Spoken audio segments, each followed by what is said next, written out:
O motivo de eu estar aqui para falar com vocês tem a ver com a escola bíblica, e a gente vai desenvolver um pouco alguns paralelos entre a preservação da lei entre a nação de Israel e a preservação dos bons costumes que o Novo Testamento prescreve para a igreja.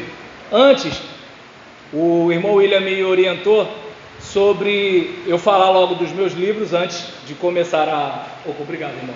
Antes de começar a palestra. E se você olhar na mesa ali atrás, tem alguns exemplares. Qualquer título está a R$20. Tem uns que você vai olhar, poxa, mas pelo aspecto gráfico ele deveria custar mais. Esse aqui, pelo aspecto gráfico, deveria custar menos. Mas para você ajudar a obra do Senhor, Roberlan Julião, então está a R$20 democraticamente para todo mundo. Nós temos ali alguns assuntos pertinentes ao nosso tempo. Um deles é o livro Entre os Sonhos de Deus e as Realidades Humanas, baseado na vida de José. Não sei se você já reparou que nós que somos cristãos somos chamados de pequenos cristos, como pessoas que precisam imitar Jesus. Mas na nossa caminhada, se você reparar bem, boa parte de nós não consegue nem ser parecido com José, que o homenzinho para sofrer, mas aquela consciência de que, olha, eu estou na mão de Deus, seja o bem que me façam, seja o mal que me façam, eu sou como o fluxo de um rio, eu só sigo. E isso ajudou José. Foi uma pessoa que soube lidar com o sofrimento da vida, uma pessoa com temor de Deus e uma pessoa bastante inteligente. Deus mostra para ele o sonho de Faraó, mas a capacidade administrativa, você percebe que é algo que ele desenvolve na sua caminhada. Ele era o homem de confiança do seu pai, ele se tornou o homem de confiança de Potifar, ele se tornou o homem de confiança do carcereiro, e ele se tornou o homem de confiança de Faraó. Você percebe que ele vai num crescendo em que ele é excelente quando ele está lá embaixo, e ele leva a excelência para onde ele vai, enquanto boa parte de nós é tentada a pensar que eu só vou ser excelente quando eu começar a ganhar 20 mil, quando eu deveria ser excelente agora ganhando R$1.000. Então, coisas simples, mas o livro vai mais ou menos por aí. O outro é pastor para quê? É uma provocação honesta acerca daquilo que o pastor deve ser e fazer. Nós temos as exigências bíblicas, aquilo que Deus cobra do pastor, e nós temos aquilo que a igreja local cobra do pastor. E não sei você, mas eu desconfio que nem sempre o que a igreja cobra é o que Deus cobra. Só que muitas vezes nessa corda bamba o pastor pode ser tentado a agradar mais a igreja do que a Deus. E quando ele agrada mais a Deus do que a igreja, ele também tem um pouco de dificuldade. Então é um livro desconfortável para pastor, para ovelha e até para mim, porque eu vendo pouco esse livro. O terceiro livro é O Diácono Gente Boa. Não sei você, é a primeira vez que eu falo a uma igreja congregacional, não sei como é a dinâmica na denominação de vocês, mas pelo menos na minha tem muita piadinha com o diácono. As pessoas brincam muito com o diácono, resistir aos diáconos e eles pularão em voz, uma coisa mais ou menos assim. E boa parte dessas brincadeiras, embora sejam brincadeiras, eu entendo que elas estão relacionadas a experiências negativas. E a gente brinca meio que para descontrair alguns sentimentos que estão reprimidos lá embaixo. E a gente, quando fala sobre o diácono gente boa, é com a intenção de trazer à nossa mente aquele diácono legal que a gente conheceu, aquele diácono de confiança com quem o pastor pode contar em qualquer situação. É aquele diácono que a juventude sabe que pode chegar até ele. É aquele diácono do qual as crianças não têm medo. Porque tem diácono que, se bobear, até o pastor tem medo. Mas o que eu estou dizendo é o fato de que, assim, a ideia é de trazer à mente que o diaconato é uma bênção. Pessoas equivocadas que buscaram posição de destaque e de poder é que trazem problemas para o diaconato, não o diaconato em si. Existem pastores que são canalhas, e nem por isso o ministério pastoral é ruim. Então a ideia é de apresentar o verdadeiro diaconato à luz das Escrituras e apelar ao leitor que valorize o verdadeiro diaconato. Seja a igreja valorizar o verdadeiro diaconato, seja o pastor valorizar o verdadeiro diaconato, e seja o próprio diácono valorizar o verdadeiro diaconato. Então é mais ou menos por aí essa situação. O outro livro, Trajetória Batista, eu não vou falar muito dele, porque acredito que nem todo mundo aqui está interessado em conhecer a história dos batistas, mas caso alguém esteja, está ali também. O outro livreto, mais fininho, é a transcrição de uma palestra, Ardendo em Desejos, mesmo depois de casados. Aí algumas pessoas perguntam, isso é para noiva? Eu falo, noiva não precisa desse livro, isso é para casado mesmo, né? Então, pelo menos no meu ministério eu assentei isso, né? Apagar fogo de solteiro e acender de casado. Não sei porque há esse contratempo, né? O solteiro está cheio de gás, depois que casa o gás parece que acaba.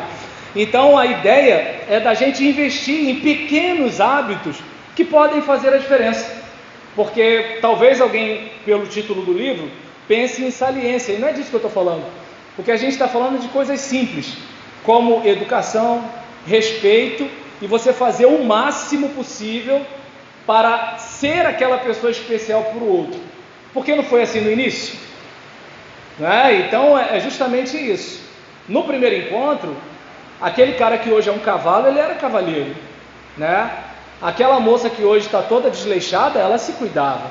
Então são coisas pequenas, miúdas do dia a dia que a gente pode resolver. O outro é a questão de liderança em tempo de crise. Como é que você lidera hoje se a figura de autoridade é uma coisa tão combatida? Hoje, de quem os jovens, os adolescentes e as crianças na maioria das vezes suspeitam, se não dos seus próprios pais, né? A mulher tem dificuldade de respeitar a liderança do seu marido, mas ela respeita a liderança do patrão e às vezes é até desrespeitada no trabalho. Então a gente fala um pouco, né, sobre isso. E liderança nas Escrituras não é poder, é serviço. Daí onde a gente tem um pouco de problema na liderança da igreja local. Então a gente tem esse material aí, cada um está no valor de R$20. Se você tiver dinheiro, a gente aceita dinheiro. Se você não tiver dinheiro, a gente aceita Pix. Se você não tiver Pix, a gente aceita o Crente. Você acerta com o irmão, depois o irmão acerta comigo. Se você não tiver nenhum dos três, aí você vem à noite e fica aqui na fila para o pastor orar por você, tá bom? Então, meus irmãos, vamos para o assunto que interessa, que foi o motivo de eu ter sido convidado. Em relação à questão de escola bíblica, você sabe que escola bíblica não é um termo conhecido da Bíblia, certo? Você não vai ver no Antigo Testamento, no Novo Testamento, ó vinde para a escola dominical. Você não vai ver isso em lugar nenhum. Você obviamente deve conhecer a história que lá para os anos de 1700 e alguma coisa, eu não lembro aqui, no sul da Inglaterra, um jornalista, não era pastor, não era diácono, não era bispo, não era presbítero, não era assim, nada que a gente pudesse, uau, não, um jornalista. Ele viu que as crianças ali na Inglaterra, elas estavam pegando um caminho meio complicado naquela região. E diante daquele contexto, você talvez deva lembrar em algumas aulas de história que na época do início das indústrias lá na Inglaterra, as crianças trabalhavam. Crianças, por exemplo, como as que vieram aqui à frente para receber oração, lá para o século XVIII, trabalhavam. E o domingo era o dia que as crianças tinham livre. A gente acha estranho, né? Porque hoje um cara de 40 anos, ele é adolescente, mas naquele tempo, uma criança, ela tinha uma vida de adulto. E nesse caso, domingo era o dia que a criançada estava livre.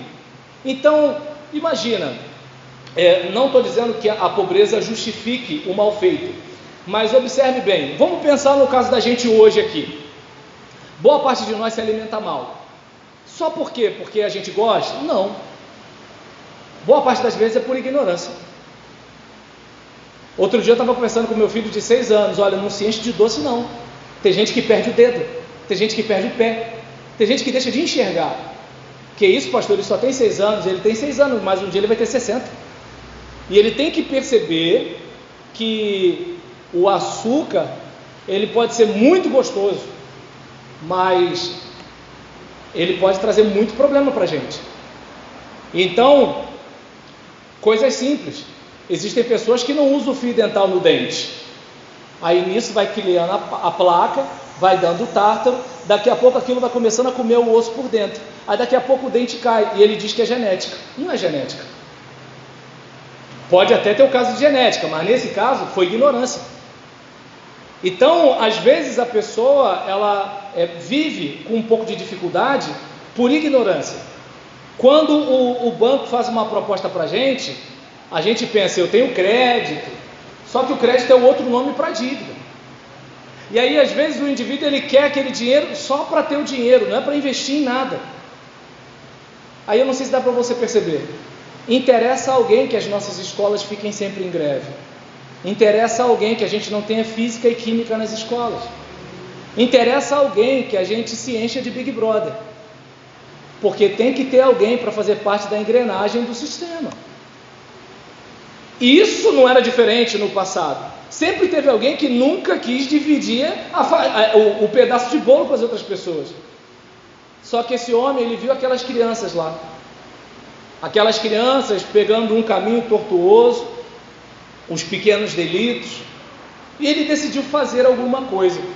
Os historiadores, de certa forma, há um pouco de desencontro, não é? Então, por exemplo, tem um livro da minha denominação que diz que a escola dominical de Robert Hicks não tinha Bíblia, era escola no aspecto secular, alfabetizava, matemática, história, assim por diante.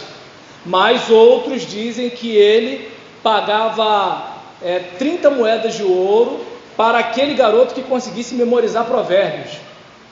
Acho que até a gente com pouca memória, com TDAH, por 30 moedas de ouro, a gente memorizaria provérbios, né? Aí nesse caso, por exemplo, há uma preocupação dele de investir nas crianças. E aí ele começa a fazer o trabalho, e passam-se alguns anos, e quando ele verifica que é possível ter esse resgate, é quando ele divulga para as pessoas o início da escola dominical. Então, e detalhe, eu acredito que ele não imaginava que aquilo que ele tinha começado lá no século XVIII estaria passando por séculos até o dia de hoje, de modo que se você chegar a uma igreja e falar, olha irmãos, vamos acabar com a escola dominical, a pessoa tem um treco, porque a escola dominical é um patrimônio da igreja. Isso começou com esse homem, um jornalista, nem um missionário era. Então você observa que diante dessa preocupação com o ensino, a gente vai tendo uma transformação na vida da gente. É como eu falei aqui sobre o cuidado com os dentes. Eu falei sobre o perigo do açúcar. E eu costumo até brincar com as pessoas, né? Para a sua blusa branca ficar bem branquinha, quantos elementos químicos ela não precisou? Para o seu sal ficar bem branquinho, quantos elementos químicos não foram necessários? E aí, quando você vai tendo um pouquinho de informação, algumas coisas começam a melhorar. Hoje, existem pessoas que entendem que exercício de musculação é vaidade. Amanhã essa pessoa pode estar precisando levantar e sentar no assento sanitário. E ela, como não desenvolveu musculatura, ela não consegue. Quem aqui é da minha geração deve ter lembrado da velha da Praça é Nossa. Aquela personagem para sentar no banco era um sofrimento. Para levantar do banco era um outro sofrimento. Aí alguém pensa, é da idade. Que tal a gente começar desde quando a gente não chegou ainda àquela idade? Meu desejo é viver até os 120 anos. E aí eu não quero nem fazer muita coisa. Se eu chegar aos 120 andando e falando, eu já estou feliz. E sabendo o que eu estou falando, obviamente. Só que eu sei que para eu envelhecer bem, eu preciso começar a cuidar disso ontem. Porque agora eu já estou atrasado. Daqui a 1 mês e meio eu faço 50 anos. Agora, que tal eu começar a investir na minha saúde com meus 20? Mas com 20 eu estou comendo x-tudo com X. Com 20 eu estou me enchendo de refrigerante. Com 20 eu não faço atividade física. Com 20 eu estou me alimentando de meme na internet. Com 20 eu estou ocioso com um computador dentro de casa. É aquele caso, eu tenho a chance de estudar, de pesquisar, de aprender um monte de coisa, mas eu fico jogando paciência. E aí eu não sei se dá para você perceber que é justamente a ignorância que traz um monte de problema para a vida da gente. E quando você olha para a Bíblia, você verifica que como a vida da gente começa a mudar, com os elementos que a gente vai adquirindo, sejam conhecimentos no aspecto negativos ou positivos. Adão recebe uma orientação do Senhor: se você fizer isso, isso e isso, você vai viver. Eva recebe uma orientação da serpente: se você fizer isso, isso e isso, você não vai morrer. Deus falou que você ia morrer porque Ele tem medo de você tomar o trono dele. Você vai, comer esse fruto aqui, você vai ficar inteligente, vai saber um monte de coisa, e olha, vai dar tudo certo para você. Você tem um conteúdo aqui, você tem um conteúdo ali. E o conteúdo que Deus trouxe levou o homem a um tipo de vida. O conteúdo que a serpente trouxe levou o homem a um outro tipo de vida. E aí você precisa escolher o que você quer aprender e com quem você quer aprender e de que modo você quer aprender. E nesse caso, Deuteronômio capítulo 31 mostra uma orientação que Deus dá ao povo de Israel para que a cada 7 anos eles viessem a reforçar um conhecimento. Eu costumo dizer que o trabalho do pregador é um trabalho de mãe. Quem é que cresceu com a sua mãe, ou de repente foi com vó ou com tia que fez o papel de mãe, sabe do que eu estou falando?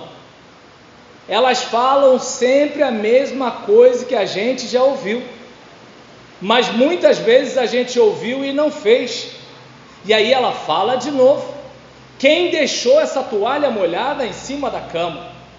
E aí a raiva sobe, porque a gente sabe que depois dessa pergunta, a respeito da qual ela já tem a resposta, ela vai começar a falar. A gente sabe disso. A gente gosta? Não.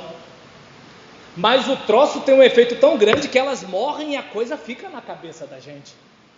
Até hoje, quando eu vou almoçar ou vou jantar, o copo fica à frente do prato. Dificilmente eu vou esbarrar no prato, no copo ao meu lado e vou derrubar. Quando eu era criança isso acontecia. Mas é porque a vozinha da minha mãe, que já tem 13 anos que morreu, ainda fica na cabeça, o copo é lá na frente. Então, se você observar, esse inculcar que vai gerando uma crença na nossa cabeça, e é essa crença que dirige a gente.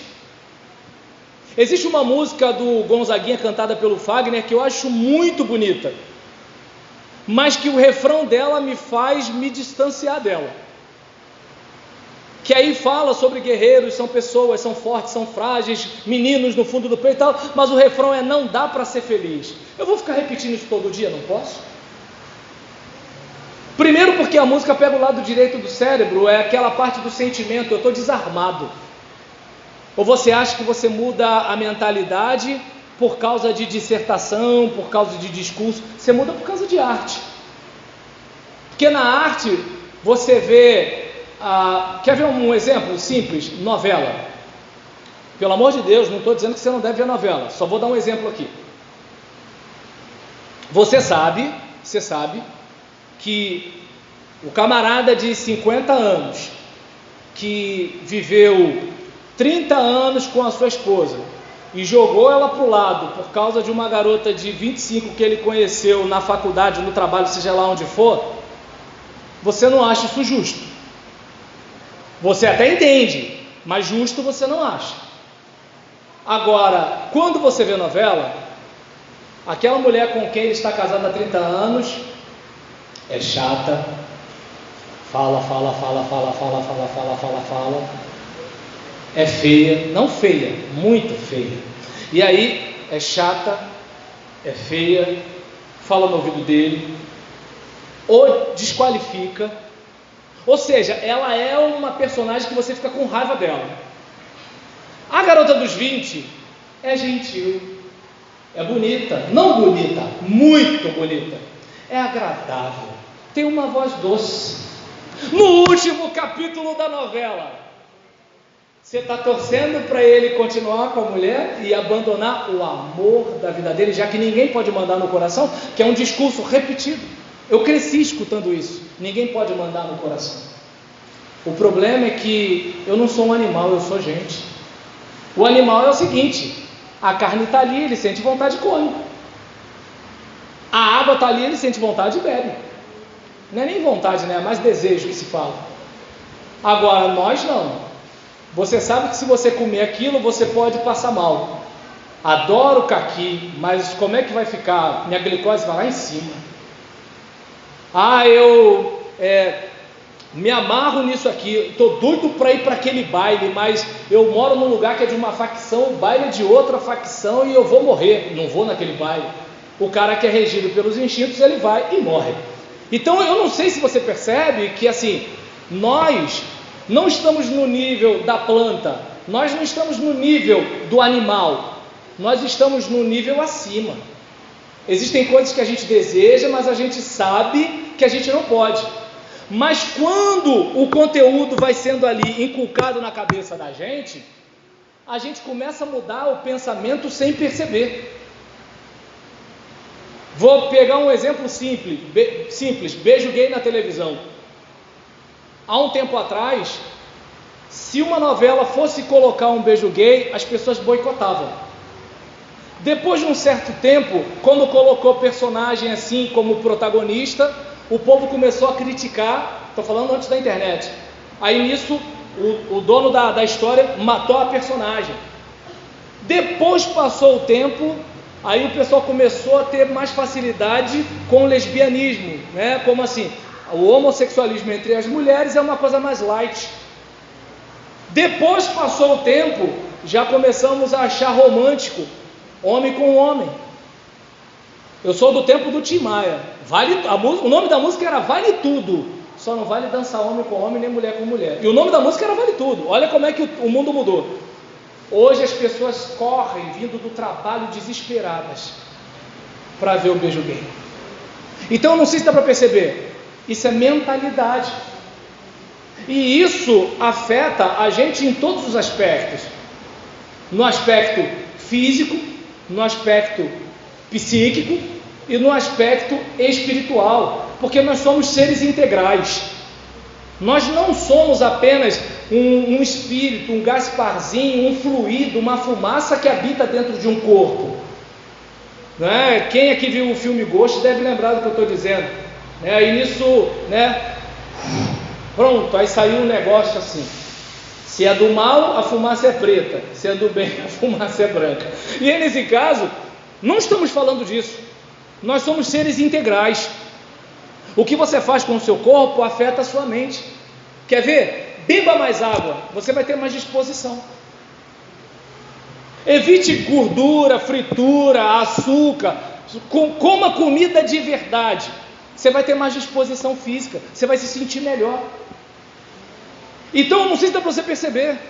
Se você, por exemplo, dormir mais cedo, você vai acordar mais disposto. Eu não tenho energia para ir para a igreja domingo. Também foi dormir 2 da manhã no sábado. Então eu não sei se dá para você perceber que uma coisa está ligada à outra. Nós não somos blocos que estão colados. Nós somos um todo misturado. Não tem como você desmisturar café com leite. E aí, nesse caso, há uma orientação. Olha, a cada 7 anos, vocês precisam fazer isso. Versículo 9, você que sabe que eu estou em Deuteronômio 31, diz assim: e Moisés escreveu esta lei, e a deu aos sacerdotes, filhos de Levi, que levavam a arca da aliança do Senhor, e a todos os anciãos de Israel. Ou seja, existiam pessoas que tinham a responsabilidade de transmitir o conhecimento. E ordenou-lhes Moisés, dizendo: ao fim de cada 7 anos, no tempo determinado do ano da remissão, na festa dos tabernáculos. Você deve lembrar que essa festa,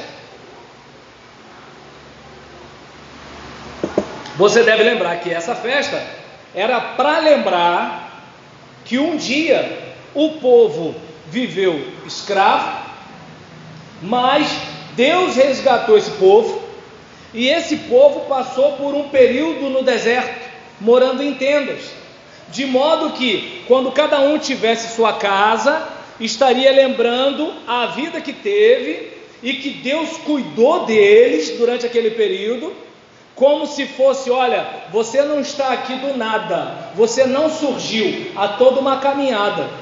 É aquela transmissão de conhecimento de pai para filho, o que a gente chama de tradição, de você passar algo para a geração seguinte.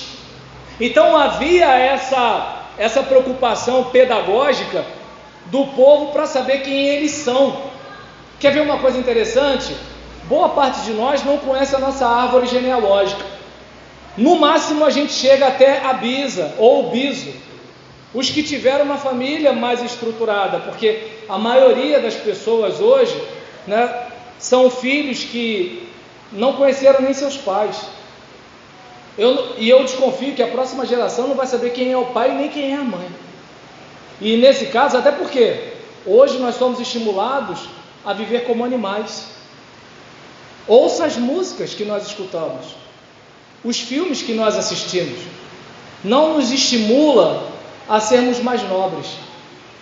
Não estimula a gente do pescoço para cima, estimula a gente da cintura para baixo. Só que qual o problema?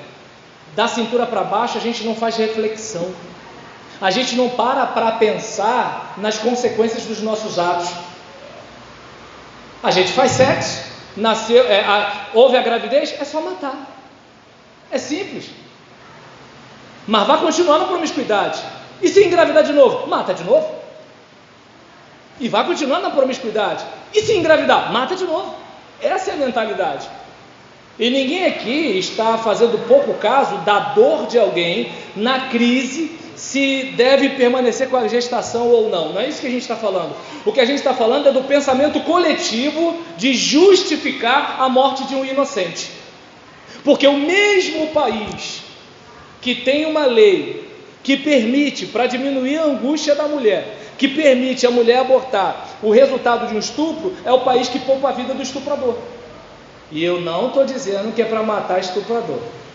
Tem que ter esse cuidado hoje em dia, pastor, porque você fala uma coisa, a pessoa ouve outra, né? Então, nesse caso, a gente percebe que a mentalidade pós-moderna é uma mentalidade que nos distancia demais da mente de Cristo.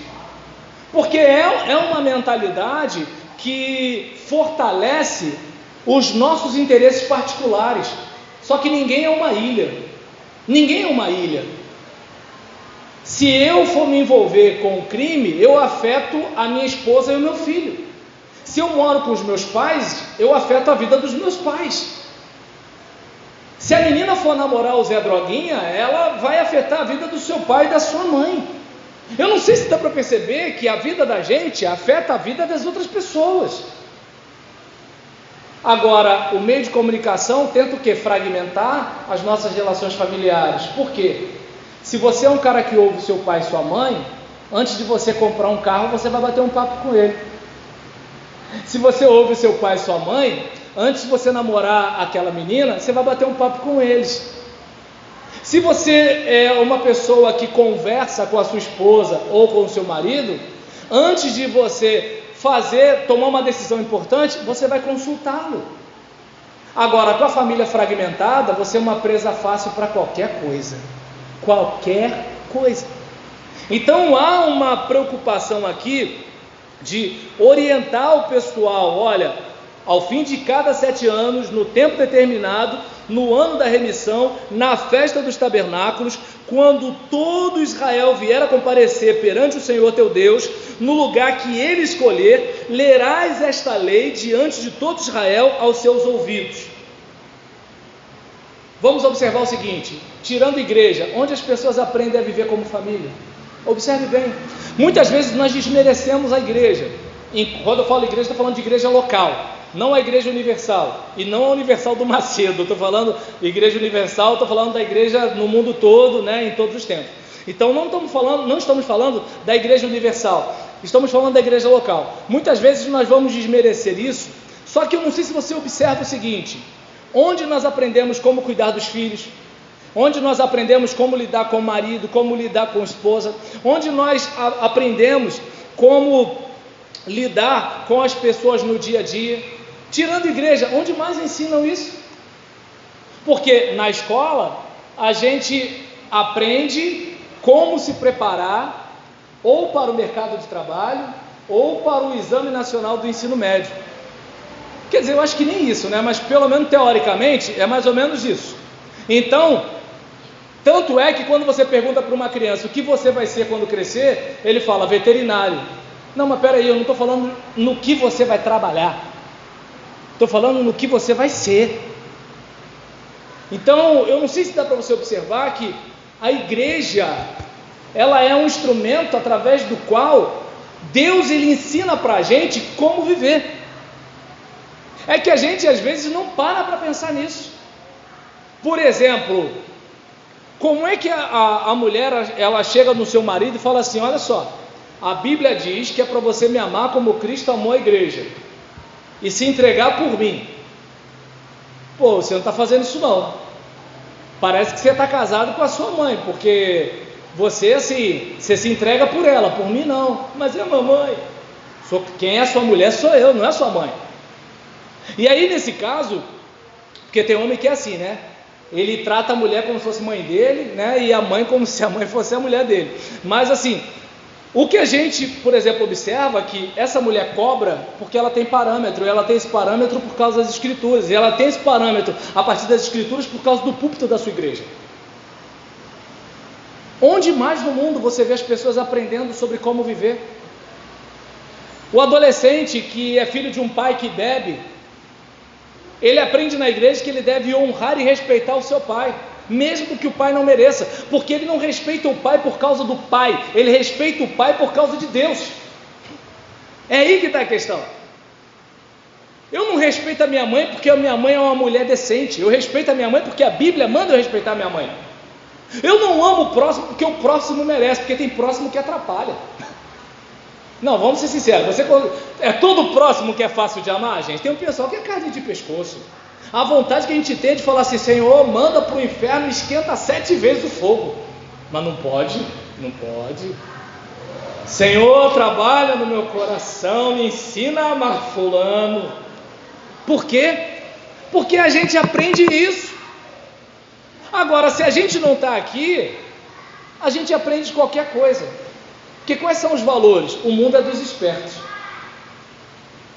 Valores como o nosso é de gente boba.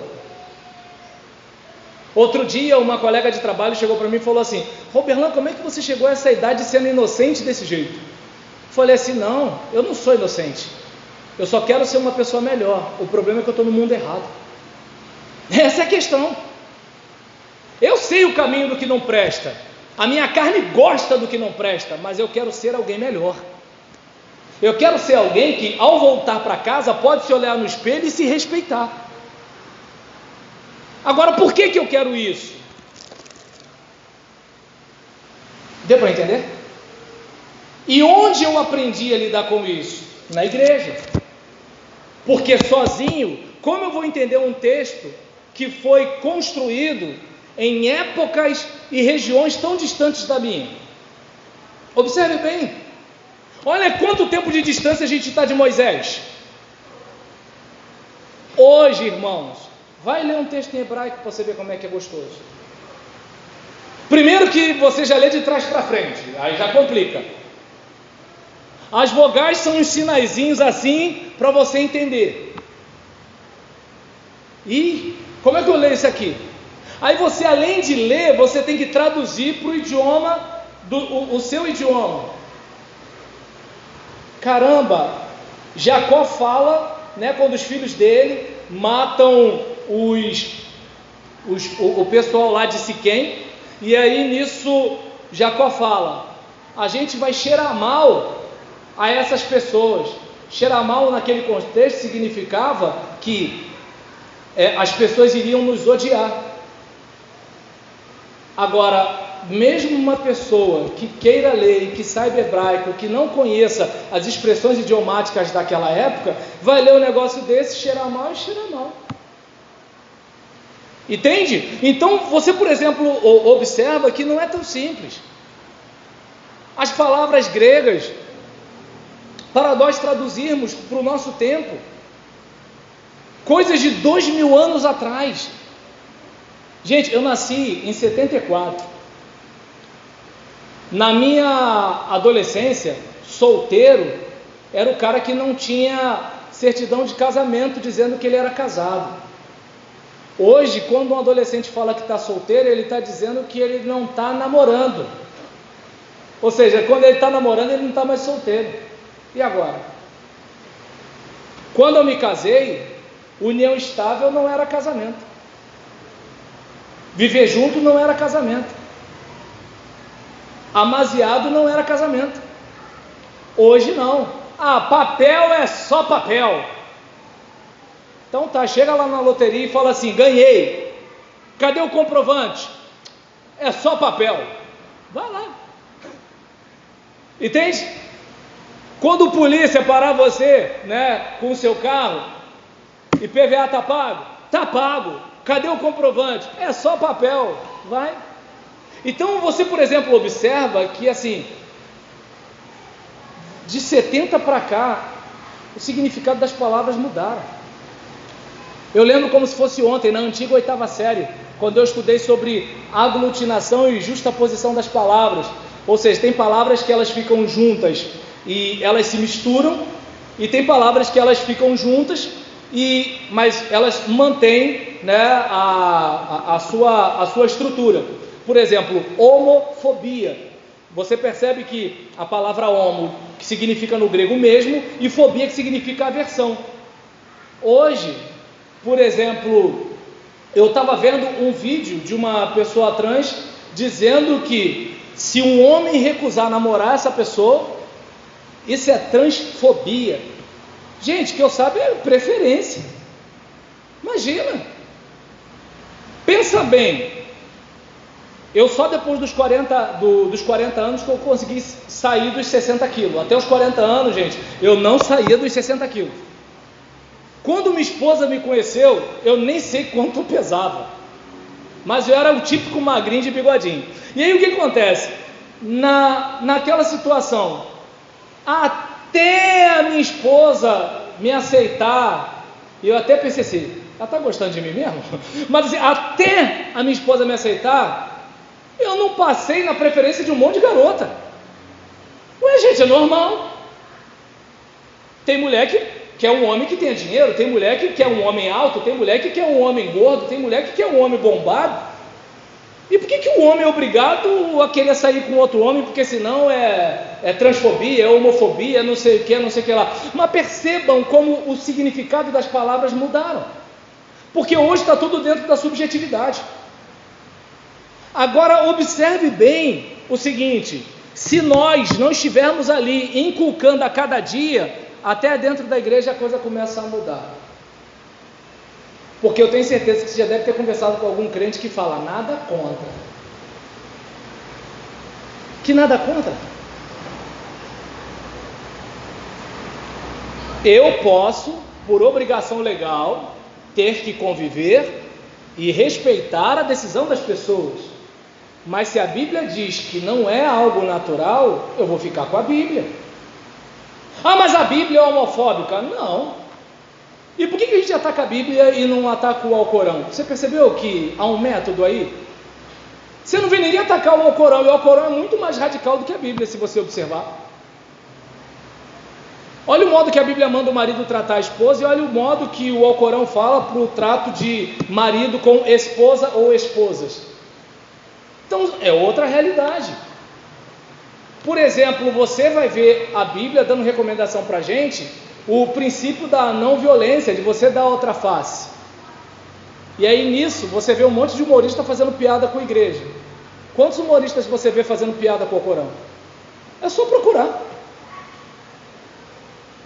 Pelo contrário, está arriscado alguém, eu estou gravando isso aqui, está arriscado alguém ouvir isso que eu estou dizendo, né, na internet, que eu publico as coisas no meu canal, e aí nisso, aproveitando o jabá, Roberlan Julião, palavra simples. Então nesse caso, alguém pode ouvir isso e falar assim, isso é islamofobia, ou seja, a pessoa, eu estou falando a diferença, e a pessoa já começa a dizer que eu estou atacando a outra religião para conseguir um grupo de gente para fechar com ela e me atacar. A coisa é mais ou menos assim hoje em dia. E aí o crente faz o quê? Para ele continuar na faculdade bem, ele começa a falar mal da igreja dele. A menina começa a ficar dizendo que todo homem é um potencial estuprador, inclusive o pai dela e o pastor dela. Todo mundo fala, eu sou maluca de não falar? Então eu não sei se dá para você perceber. Eu saio de casa, eu falo para o meu filho de 6 anos, cuida da mamãe. Ah, isso é machismo. Pensem o que quiser. Eu quero que o meu filho cresça entendendo que ele tem que proteger a família dele.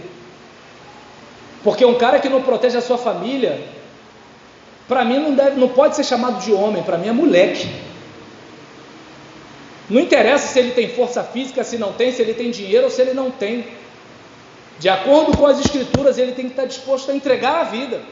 E entregar a vida não significa que ele vai ter que ficar botando o peito na frente para levar um tiro no lugar da mulher.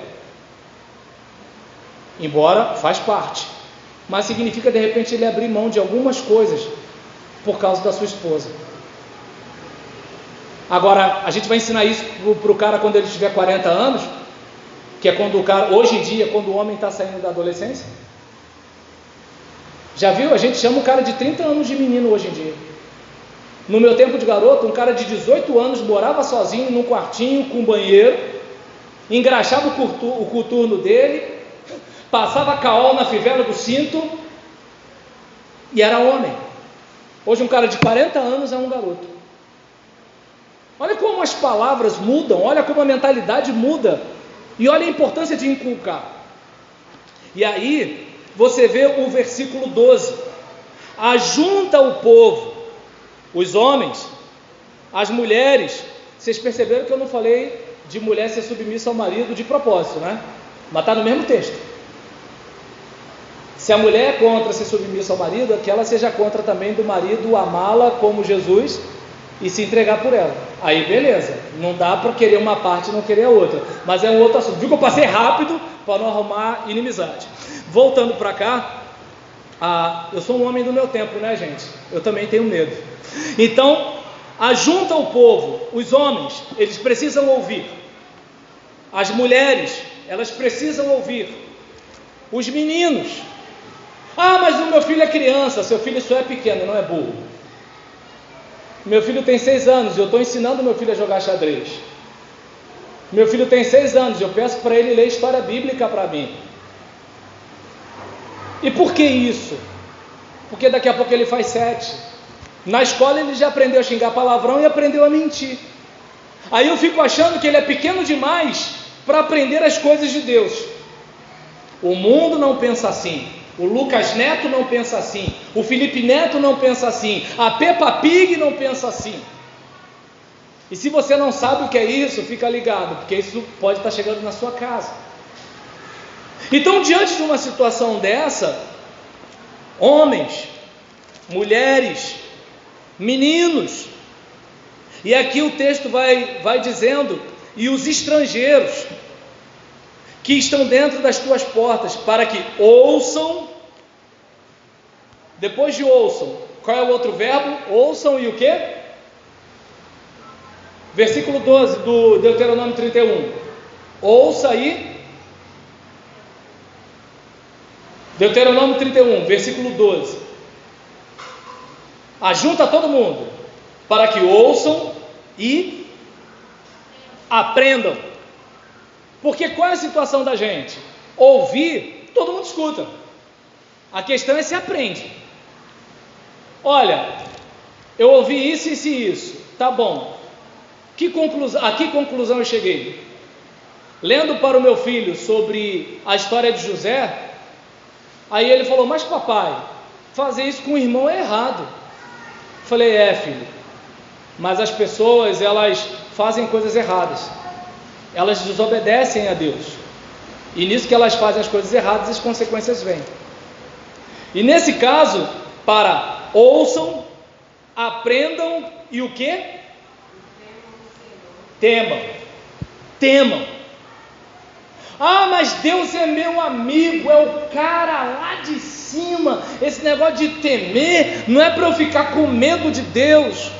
Olha só, vamos pensar o seguinte: eu posso ser íntimo de Deus, assim como eu sou íntimo do meu pai, mas meu pai não é meu colega de bola de gude, meu pai é meu pai. Eu sou pastor e eu conheço um monte de pastor, mas o meu pastor não é meu colega, o meu pastor é meu pastor. Meu colega é o outro pastor, o meu pastor é o cara que põe a mão na minha cabeça, o meu pastor é o cara que ora pelo meu lar, o meu pastor é para quem eu mando um WhatsApp chorando pedindo ajuda, é outro nível. Então, eu não sei se dá para perceber, ser íntimo de Deus não é tratar Deus como qualquer coisa. Aí é que está a questão. Por exemplo, meu pai não está aqui, eu tenho 49 anos, meu pai tem 81. Se meu pai tivesse sentado aqui, você perceberia a diferença, porque eu fui educado para tratar meu pai e a minha mãe com deferência, não confundir deferência com diferença, né? Então o que acontece? Quando você trata a pessoa com deferência, você está dizendo o seguinte: olha, essa pessoa não é comum como as outras. Então a ideia aqui é que aprendam a temer a Deus, que tratem Deus como alguém que está acima, o totalmente outro, alguém que não está no mesmo nível que nós. É aquele que criou o chão sobre o qual nós pisamos, é aquele que estabelece os reis e os faz cair, é aquele que num segundo pode mudar tudo aqui entre nós. Então eu não sei se dá para perceber, é aquele que na hora que o camarada puxa o gatilho, aperta o gatilho, faz a bala engasgar. Eu não sei se dá para você perceber que é o seguinte: esse é o nosso Deus. Eu quero isso, eu quero aquilo. Deus não é tuas negas, é outro nível, é outro patamar. Então, diante disso aqui, eu não sei se dá para perceber.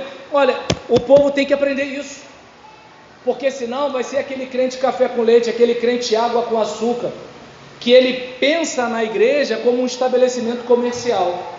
Eu não estou bem, eu vou para lá, aí eu vou me sentir melhor, né? Mas se eu não gostar da música, né? Se o irmão desafinar, se de repente a pregação não for uma palavra boa, e palavra boa não é uma palavra fundamentada, palavra boa é uma palavra com a qual eu concorde.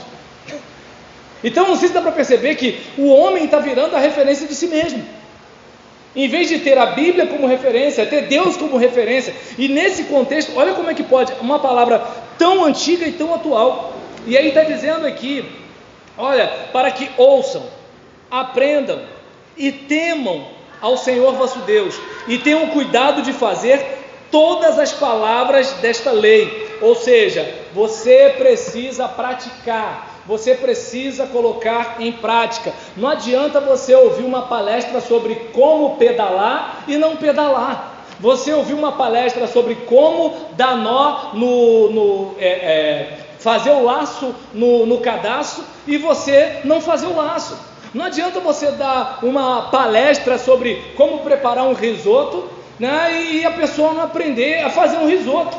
Não adianta a gente ficar sendo ouvinte e não sendo praticante. Eu não estou dizendo que você vai conseguir fazer tudo certinho, como eu conversei até com o pastor antes de chegar aqui ao templo. Eu estava falando com ele, tem um monte de coisa na Bíblia que eu não sei, mas que eu tenho que amar o próximo como a mim mesmo, isso eu sei. E para mim é a parte mais fácil, mas é a mais difícil. Porque nem sempre o próximo ajuda, irmão. Entendeu? Nem sempre o próximo ajuda. E aí nesse caso aqui, observa bem. Aí às vezes o indivíduo ele quer saber quem foi a mulher de Caim e não consegue amar o vizinho.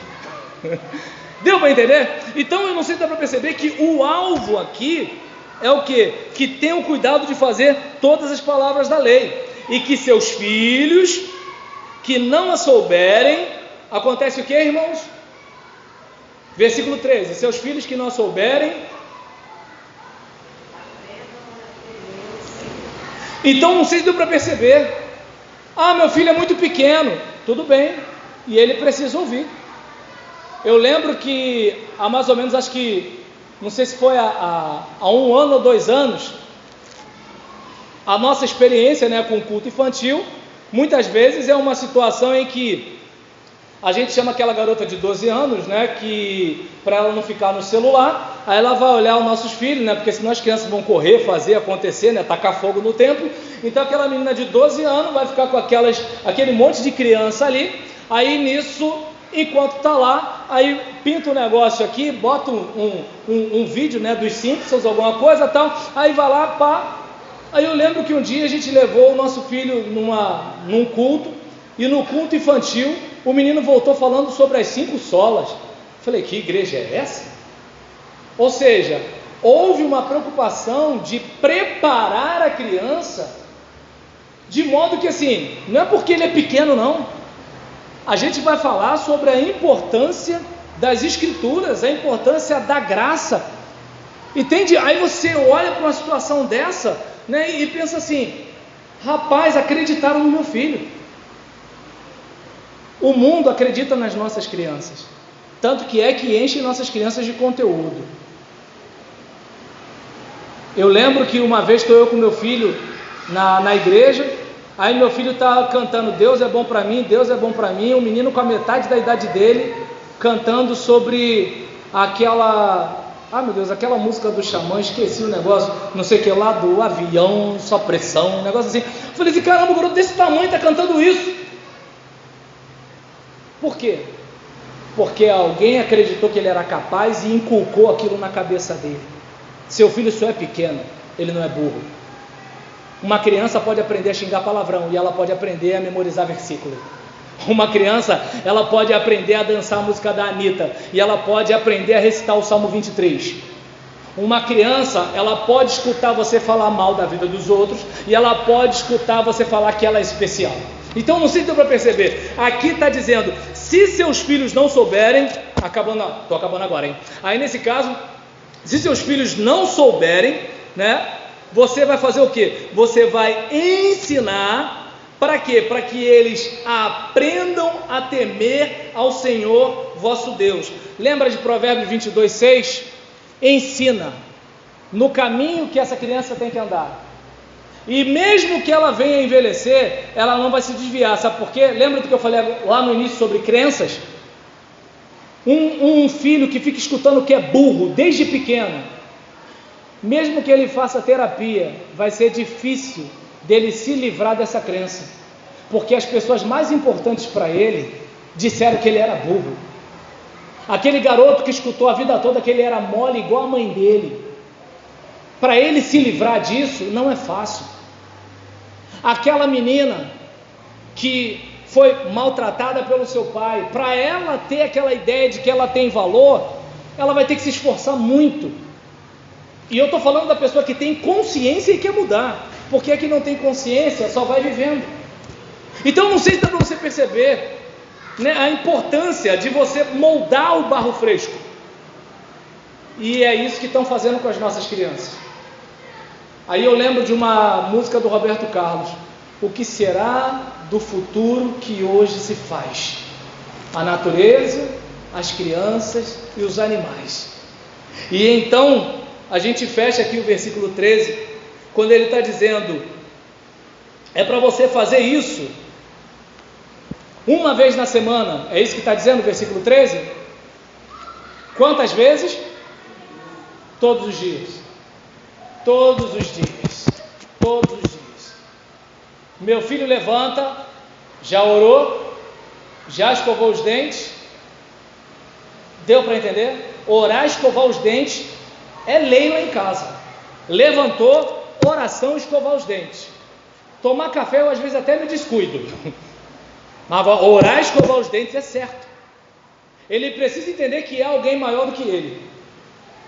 Ele precisa entender que ele não é o centro do universo, e ele tem que aprender isso agora, porque senão ele vai querer ser o centro do universo com a gente, ele vai querer ser o centro do universo com a namorada, ele vai querer ser o centro do universo com a esposa, ele vai querer ser o centro do universo da igreja, se ele for crente, ele vai querer ser o centro do universo no trabalho, e a tendência é o seguinte: ou ele vai ser um miserável que vai arrebentar com a vida dos outros, ou vai ser um cara que não vai chegar a lugar nenhum, porque ninguém é uma ilha. E aí ele está dizendo: todos os dias que viverdes sobre a terra, sobre a qual ides, passando o Jordão para possuir. Ou seja, Deuteronômio é a repetição da lei. Então é como se fosse o seguinte: olha, você vai entrar nessa nova terra, você vai começar esse novo tempo, você está chegando agora a 2024, você saiu de 2023, você não está mais no século 20, agora é século 21. Eu estava até conversando com a irmã Elizabeth agora há pouco, que eu trato esse tempo e essa realidade, a igreja atual, com aquela frase que a Maju Coutinho falou, que o pessoal ficou com raiva dela: o choro é livre, é o que tem. Essa é a igreja do século 21, esses são os crentes do século 21, esse é o Brasil do século 21, essa é a realidade que você tem para enfrentar enquanto sal e luz. Estamos vivendo um tempo que boa parte dos ataques que a igreja sofre vem da própria igreja. É só você olhar na rede social. Quem mais fala mal de igreja no Facebook, irmãos? É crente ou é ímpio? Quem mais fala mal de pastor? É crente ou ímpio? Quem mais fala mal da fé? É crente ou ímpio? Então não sei se dá para você perceber que nesse anti-ocidentalismo o Ocidente está destruindo a si próprio. Você pode reparar, olha como é que o Ocidente está. Vê se a China quer ficar igual a gente, vê se a Rússia quer ficar igual a gente, vê se o mundo árabe quer ser igual a gente. Por quê? Olha como é que está a figura masculina, olha como está a figura feminina, olha como as crianças estão. Então não sei se você percebe, não sei se é por acaso ou se é orquestrado, mas o Ocidente está afundando, o Ocidente está contra si mesmo. E qual é a base do Ocidente? Os valores judaico-cristãos. E o que mais tem sido atacado? Está todo mundo atacando a Bíblia, e não estão atacando mais dizendo que a Bíblia não tem valor, não é a palavra de Deus, não. A Bíblia não diz bem o que os crentes dizem que ela diz, ela está dizendo outra coisa. A gente está vivendo um tempo, eu vivi para ver isso, pastor, a Xuxa dizendo como tem que ser a Bíblia, falando sobre, né, a Bíblia precisa ser adaptada a esse tempo. Aí eu penso, a gente estuda teologia, língua bíblica, um monte de coisa, e a gente não sabe lidar com a Bíblia. A Xuxa está querendo dizer como a Bíblia é. E sabe qual é o problema? Boa parte dos crentes, em vez de ouvir seus pastores, estão ouvindo a Xuxa. Então, esse é o tempo que a gente está vivendo. E não adianta fugir. Irmã, o tempo que a gente amarrava cachorro com linguiça não existe mais. Não adianta, pai, dizer para o seu filho que você comia pão com banana na merenda da escola. Esse tempo passou. O seu filho hoje está numa época em que a adolescência começa aos 8 anos e termina aos 45. E se você não aprender a lidar com esse tempo, você também vai naufragar. Porque você possivelmente vai ser isolado, rotulado como reacionário, a sua pregação vai ser um discurso de ódio, e a igreja vai ser a causa de todo o mal no mundo. Se você reparar, observa bem nas entrelinhas, qual é a religião mais atacada? Dizem que são as religiões afro, mas você percebe que todo mundo compra o barulho da religião afro. Quem compra o barulho da igreja? Quem compra? Todo mundo zoa Jesus. Vai zoar o Zé Pilintra para ver o que acontece contigo. Não é nem o Zé Pilintra que vai te atacar, não. Eu não sei se dá para você perceber. Tá fácil, irmãos. Ou eu sou um neurótico, né, com teoria da conspiração. Mas sabe que eu e você possamos aprender a inculcar na mente dos nossos filhos, esconder a palavra no nosso coração, tratá-la como lâmpada para os nossos pés, porque como dizia o falecido Lázaro, os dias são maus. Amém, irmãos? Gente, muito obrigado pela oportunidade. Parabéns, porque ninguém foi embora, ficaram comigo 1 hora que eu estou aqui. Pastor, passa a palavra para quem? Opa, minha irmã, obrigado pelo convite. Qualquer coisa, a culpa é da Beth, né? Ela é a minha ponte entre vocês aqui. E, como eu disse, se você quiser ajudar a obra do Senhor, Roberlan Julião, é só chegar ali, R$20.